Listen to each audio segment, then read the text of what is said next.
Какви промени настъпват по време на бременността и какви упражнения да правим и да избягваме през този период. Упражненията, които ще ви покажем, не са подходящи за всеки, тъй като всяка бременност е индивидуална и може да има своите усложнения. Затова, моля ви, предварително консултирайте се с вашия проследяващ лекар. Ще започнем с физическите промени по време на бременността. Бременността е етап от живота, който носи със себе си много промени в физическо отношение. Болката в гърба и кръста е често срещано оплакване по време на бременността и 90% от случаите продължават и след това. Най-честите причини са вътреутробните и хормоналните промени, нормално съпътстващи бременността. Оголемяващата се матка с плода, който расте и измества центъра на тежестта, разтяга и отслабва коремните мускули.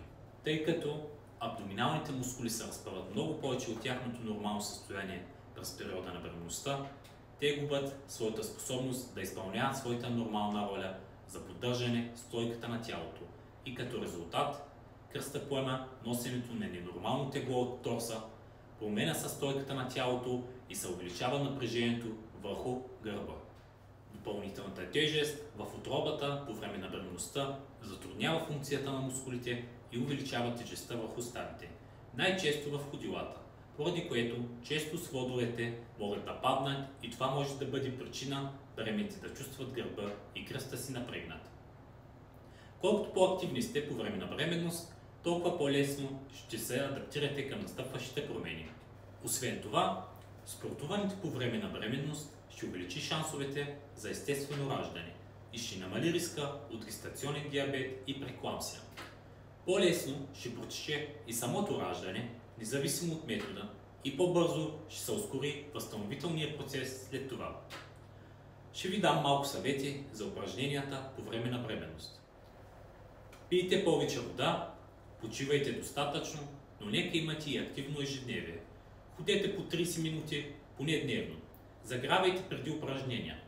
Избягвайте всякакви спортове, които могат да бъдат опасни, като конна езда, ски, катерене и подобни други, които включват силов аспект. Днес с моята половинка Данимира, която е бременна в 8-я месец и също е физиотерапевт, ще ви покажем един примерен комплекс от упражнения. Освен това, тя ще ви сподели от своя личен опит, защо е важно да останете активни по време на бременност. Здравейте! Днес ще споделя моя опит и моите преживявания през периода на бременността до тук. Вярвам, че активният ми начин на живот преди само забременяване е подпомогнал да имам по-лека бременност. Както знаем, всеки триместър има своите особености, но въпреки това е от изключително значение за нашия тонус и за начина, по който се чувстваме през целия ден, да бъдем активни поне по 20-30 минути. Освен за нас, упражненията са полезни за нашето бебе вътреутробно. Те подобряват кръвотока и храненето на детето, благоприятстват неврологичното му развитие и намаляват риска от преждевременно раждане. След предварително извършена цялостна индивидуална диагностика на моето тяло от Самир, той е подбрал подходящи упражнения за мен, които са насочени към моите оплаквания и проблеми. Но упражненията, които ще покажем днес, са симетрични и насочени към благоприятстването на физическия и психическия тонус на всички бременни жени и укрепването на цялостната мускулатура. Преди да започнем с упражненията, е хубаво да направим една загрявка от порядъка на поне 5 минути, като започваме от главата надолу към грезените и правим движения във всяка една посока. Бавно дишваме и издишваме, за да подготвим мускулатурата за предстоящите упражнения. Започваме. Започваме с главата. Напред, назад, настрани, настрани, напред, назад, настрани, настрани, напред, назад, настрани, настрани. Повтаряме по 3 пъти. И в ляво, и в дясно.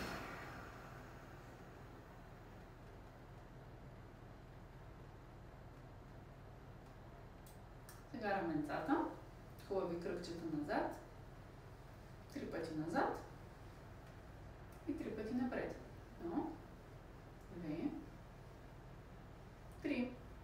Хубаво е сега да раздвижим малко и цялата раменна става, като правим едни големи хубави кръгчета.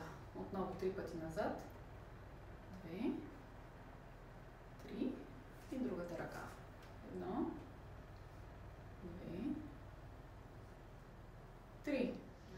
го правим 3 пъти напред. 1, 2, 3. Сменяме ръката. 1, 2, 3. След това започваме малко с кръста. Може да направим малко ето така настрани. 3. Тук ще направим 6 пъти. И може да направим малко кръгови движения в кръста. В двете посоки. Бавничко. Не трябва да изпитваме болка. И пак не забравяме да дишваме и издишваме. И другата посока.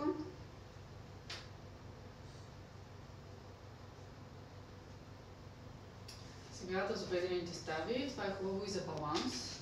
Може, ако не може да пазим баланс, да се хванем някъде и по този начин. Правим хубави кръгове. Но е хубаво да тренираме все пак и баланс и ако можем да ръцете да са на кръста. По този начин. Това е хубаво за загрявка и, както казах, за баланс, но правим двете посоки. По този начин. И сменяме кръчето. Ако не се чувствате уверени, по-добре се хванете някъде. И отново напред.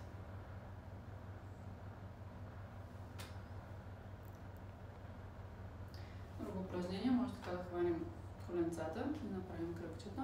Много бавничко, за да загреем коленната става.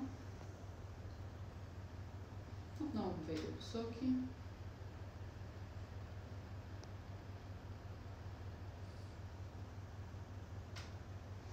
Както и влезе на кръгчета в двете посоки отново.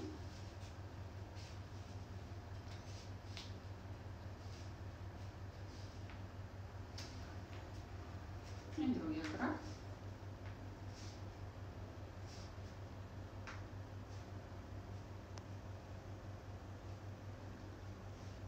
Това е общо за обща загрявка като цяло, не 5 минути, за да подготвим тялото. Може би някои от вас са забелязали, че с напредването на бременността кръка ви се оголемява. Но всъщност този интересен факт се дължи, че свода пада. Първите ни упражнения днес точно ще бъдат за ходилата. Първо упражнение ще бъде търкалене на топка, да масажираме и да отпуснем мускулите на ходилото. Търкаляме топката с лек натиск от пета до пръсти, с леки кръгови движения може, по една минутка на крак. Стъпваме на купче до възглавничките на пръстите, петата да стои на пода, тялото горе изпънато и постепенно да допира стената. Идеята от това упражнение е да разтегнем ахилеса, който може прекалено много да се скъси по време на бременността. Броя на повторенията, които ще направим днес, са по 10 на крак, но това зависи от вашето състояние и това как се чувствате. Започваме. 1, 2, като ги изпълняваме бавно. 3, 4, 5, 6, 7, 8, 9, 10. Не трябва да усещаме болка никъде. Ако има болка, това означава, че упражнението не се изпълнява правилно и трябва да спрем. Сменяме кръчето, като пак поставяме кръка на ъгъла и възглавничките на пръстчетата с допрена пета долу и повтаряме отново 10 пъти. Следващото упражнение ще бъде от седнало положение, ще бъде за мускула тибиалис. Вдигаме единия крак, ще го разтегнем и ще го укрепим. Ще започнем с разтягането на мускула, като отново ще направим по 10 повторения на крак. Да започваме. 1, като леко задържаме. 2, 3, 4, 5, 6, 7, 8, 9, 10. И сменяме кръчето. Следващото упражнение е за укрепване на тибиалиса. Взимаме тежест от половин килограм, слагаме я на горната част на ходилото, като предварително си оставате седнали. Коляното трябва да е на 90 градуса и почваме да вдигаме пръстите нагоре. Целта е да укрепим външния мускул. Отново правим 10 повторения на крак.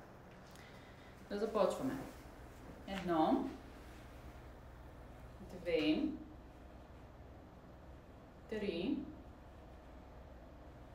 4, 5,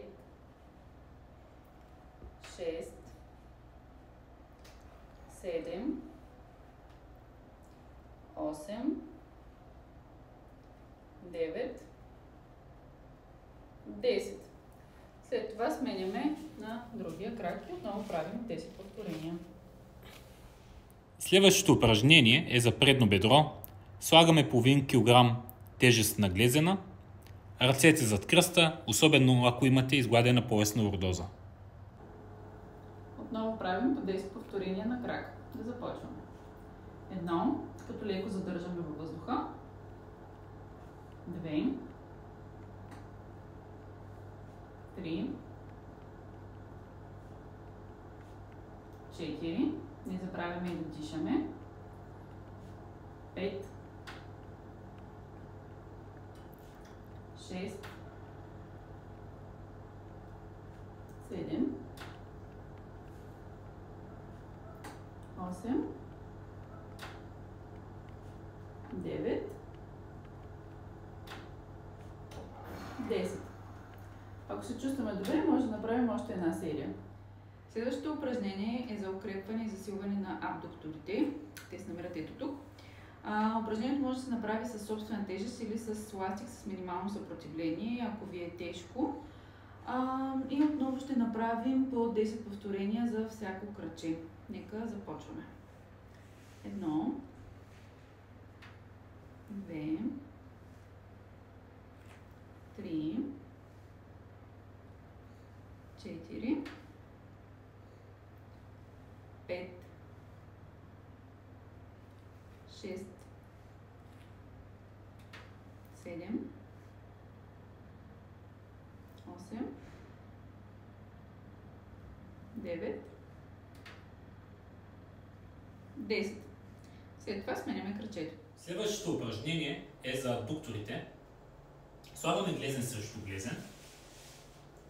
Хващаме си глезените, изнасяме леко тялото напред и почваме да пружинираме с краката. Изнасяйки тялото напред, правим по-голям стречинг, издърпваме така с ръцете. Може да повтаряме няколко пъти. След това се връщаме в изходна позиция и продължаваме да пружинираме с краката.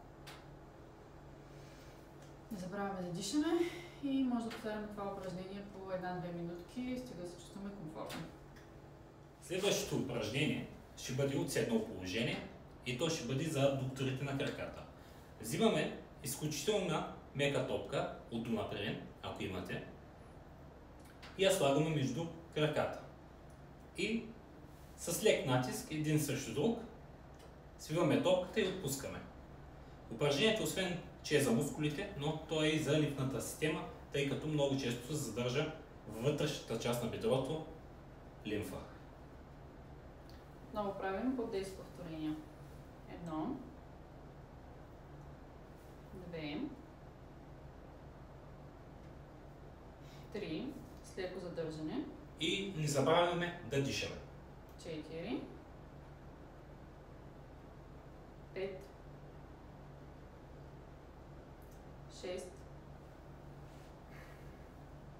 7, 8, 9, 10. Упражнението може да се направи 2 пъти по 10, ако нямате някакви болки. Следващото упражнение е за трапеца. Взимаме гиричка по 1 кг, килограм и половина, според възможността, не трябва да има болка. Вдигаме раменцата нагоре с задържане. Дишаме Издишваме. Упражнението може да се изпълни един път, два пъти по 10. Да започнем. 1, 2, 3,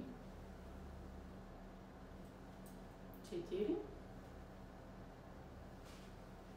5, 6, 7, 8, 9, 10. Може да повторим още веднъж. Следващото упражнение ще бъде за укрепване на раменния пояс. Желателно е да се щадим колкото можем и може да се изпълни упражнението на стол. Взимаме по грички по 1 кг или половин килограм. Хващаме гиричките и да започваме. Дигаме гиричките до това ниво. 1, 2, 3, 4, 5, 6, 7, 8, 9, 10. Може да повторим още една серия, ако има достатъчно енергия. Ново упражнение за раменния пояс с половин 1 кг гиричка. Тук има една особеност за изпълнението на упражнението. Ще трябва малко да е пресвит лактя. Дигаме до това ниво и сваляме. Отново правим 10 повторения. Да започваме. 1, 2, 3, 4, 5, 6, 7, 8, 9, ако можем задържаме леко във въздуха, и 10. Също така вдишваме и издишваме през цялото време и ако имаме сили, правим още една серия. Следващото упражнение е за задно бедро и за глутеус. Подготвяме се с половин килограм тежест. Слагаме я на дезена.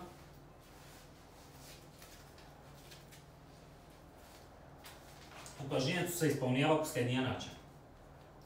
Гледаме напред и дишаме. Започваме. Изпълняваме 10 пъти на крак. 1,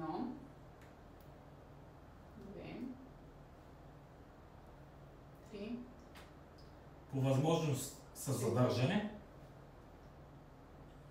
5, 6, 7, 8, 9, 10. После сменяме и другия крак. Следващото упражнение е тъй нареченото котешки гръб. Изпълняваме го по следния начин. Може да покажеш. Дигаме максимално гърба нагоре, да изпъкне, и главата надолу. Следващото упражнение. Сваляме кръста до образуване на чупка и главата нагоре. В това положение дишаме, в обратното издишваме.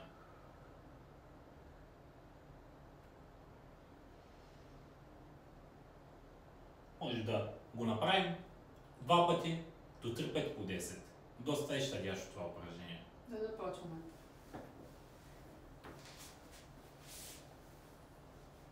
1,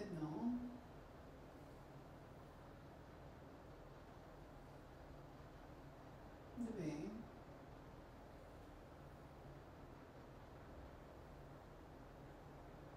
3,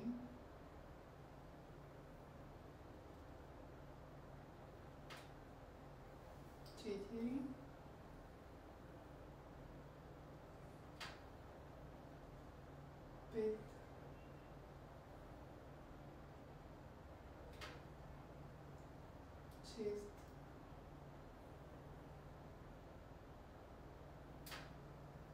7,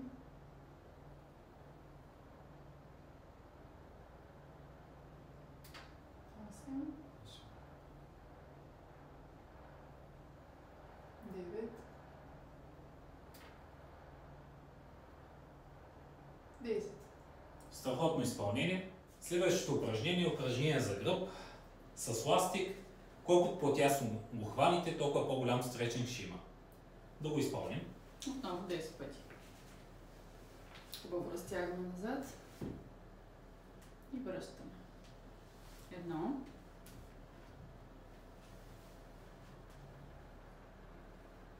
2, дишваме, издишваме. 3,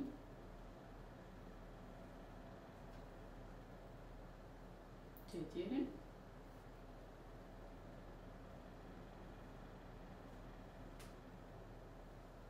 5. Старам се да не свиваме лактите.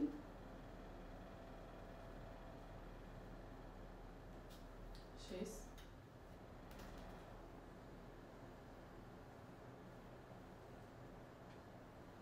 7,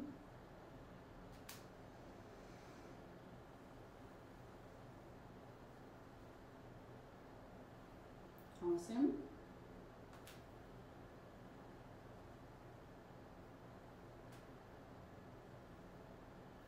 9,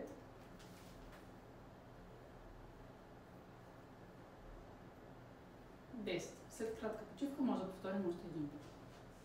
Благодаря, че бяхте с нас. Аз съм Самир Торк, а това е моята половинка Делмира. Пожелавам велика бременност, безпроблемно раждане и ще ви очаквам отново в канала.